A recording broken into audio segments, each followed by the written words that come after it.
If you are wondering why your electric bill is so high in the winter, even though that outdoor unit hasn't turned on in weeks, then you come to the right place. I'm Corbin with World of HVAC, and I'm going to explain to you why your heating system is more expensive than your cooling system. There are two types of heat in your home.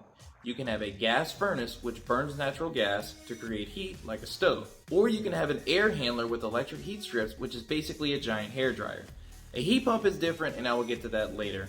Also, I'll be using my utility costs for the calculations, so your cost might be a bit different. When a gas furnace is running in heat mode, the only things that are using electricity are the inducer draft motor to control the burn and remove exhaust gases, and the blower motor, which moves the air across the heat exchanger that you will feel coming out of your vents. Together, those motors don't use a ton of power, and you are pretty used to that cost since the blower also runs when it's hot outside. This furnace that I tested was pulling a total of 8.9 amps total in heat mode, which when thrown into a calculator for 6 hours a day will cost about 76 cents per day to run. Now here's where it gets a bit different. Air handlers don't use gas to create heat. Instead, they use what are called heat strips to warm up your house. Similar to a blow dryer, those strips get super hot to change the temperature of the air rapidly when it passes over heading towards your vents. Any appliance that uses electricity solely to generate heat is super inefficient. This air handler that I'm testing is a 2-ton unit with a 10 kW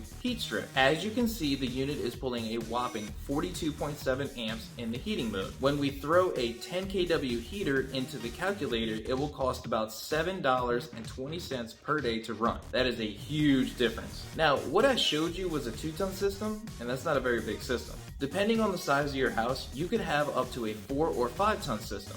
And the heat strips that come in those air handlers are usually a 15 kW or 20 kW to compensate for the much larger volume of air that those systems are moving. On par with the same 6 hours a day and 12 cents per kilowatt as before, you can see that the 15 kW heater is $10.80 per day, while the 20 kW heater is $14.40 per day.